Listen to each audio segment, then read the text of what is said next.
और कमाएगी कैसे पैसा? तो यार ऑर्ग्स को भी ये सोचना चाहिए कि भाई इन्वेस्ट उतना ही करो बंदे के अंदर जितना तुम्हें उससे रिटर्न मिल सके, जितना तुम्हें उसके ब्रांड डील से मिल सके, जितना उसके तुम्हें नंबर्स एटलीस्ट नंबर ग्रो करा सके वो तुम्हारा, समझ रहे हो? जितना तुम्हें उससे मिल रहा है तुम उतना उससे दो।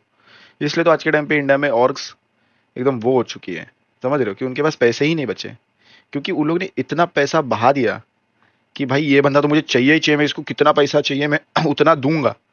आज जॉनथन गेमिंग को अगर, जॉनी को अगर इतना पैसा दे भी रहे ना, तो वो उतना कमा के भी दे रहा है ऑर्गेनाइजेशन को, समझ रहे हो?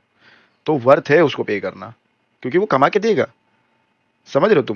तुम वो बंदे को उतना ही वैल्यू दो जितना वो वैल्यू तुम्हें दे पाएगा तुम्हारे कंपनी को, समझ रहे हो?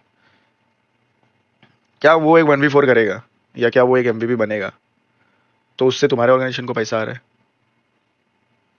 सोचो, पैसा कैसे आएगा?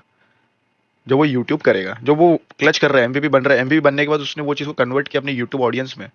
जब वो एमवीपी बनते ही यूट्यूब कर रहा है और उसको वॉचिंग आ रही है, वो अपने नंबर्स ग्रो कर रहा है, नंबर्स ग्रो करने पे उसको ब्रांड्स आ रहे हैं, ब्रांड्स से कट फिर ऑर्गेनाइजेशन रखेगी, ऑर्गेनाइजेशन को भी कमाई हो रहा है, फिर ऑर्गेनाइजेशन उसकी सैलरी बढ़ा पाएगी ना। भाई इसके लिए मेरे को इंटरनेशनल और बेस्ट लगते थे ब्रो, बेस्ट। जब टीएसएम फनाटिक और ये नोआ वो थे ना, भाई टीएसएम के टाइम पे कितना जीते हम, कितना जीते हम, ठीक है? मैं तुमको मजाक से हट के कह रहा हूँ, टीएसएम में हमारी पीक सैलरी 1 लाख रुपए थी। पीक, पीक 1 लाख रुपए थी। हम उसको बोलते थे तुम हमारी सैलरी बढ़ाते क्यों नहीं हो?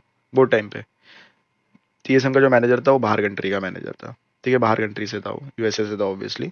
हम बहुत अच्छा बंदा था।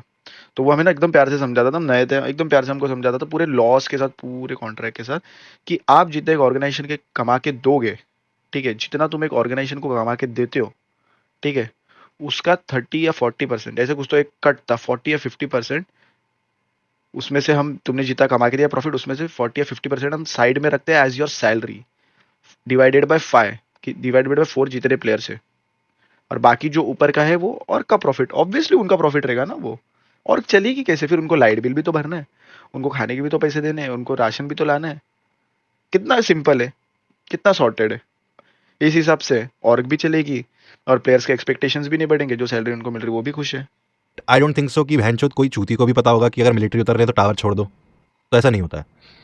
उस बेसिस पे भाई ने बोल दिया, मैं इनका कोच था टीम एक्स पे ट्रॉफी जीतने के बाद। मैं ऐसे देख रहा हूँ, कोच, कोच क्या होता है? कोच यार, स्काउट, तू ट्रेनिंग ग्राउंड पे कोच के साथ ट्रेनिंग ग्राउंड करता था भाई। अबे भाई, कोच के साथ तू ट्रेनिंग ग्राउंड करता था भाई, तू हमें कोच करेगा? तू मुझे कोच करेगा? मतलब मेरे को आईजीएल करने के लिए कोच करेगा तू? तेरी ट्रेनिंग ग्राउंड की क्लिप्स दिखा दूंगा, नीमो लोग को जिधर भी तू स्ट्रीम करता था, तू ट्रेनिंग ग्राउंड करता था भाई। कोच पता क्या बोलता था? मैं बता, मैं इतना, मैं अपनी लाइफ में नहीं हंसा हूं, बता इतना, मेरा टीममेट कोई ऐसा टीममेट नहीं रहा है, कभी कोई ऐसा टीममेट नहीं रहा है आज तक। मैंने कभी ये चीज़ नहीं सीखी, वो मैंने उसी कोच से सीखी थी। और मैंने देखा, पता है, ये देखो, ये यहाँ पे ट्रेनिंग ट्रेनिंग ग्राउंड कर रहा हूँ, ट्रेनिंग ग्राउंड। अरे सही जा रहा है ना स्प्रे? सही जा रहा है ना? हाँ हाँ सही है सही है। अब एक काम कर, एडीएस टाइम पे खोल। तू पीएमडब्ल्यूएल खेला हुआ प्लेयर बोलता है और बोलता है मेरे स्टैट्स ये थे वो थे, तेरे को ट्रेनिंग ग्राउंड में कोच की जरूरत पड़ रही है?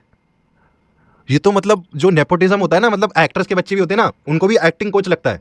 ये तो तुमने कुछ और ही कर दिया भाई कि हाथ, मतलब एक्टिंग भी ऐसे कराना पड़ेगा तेरे को, ऐसे ऐसे करके। मैंने first time in my life I ever saw someone training with a fucking coach. I never ever thought that anyone will do training ground with a coach. और उसका खुद का आइडिया था।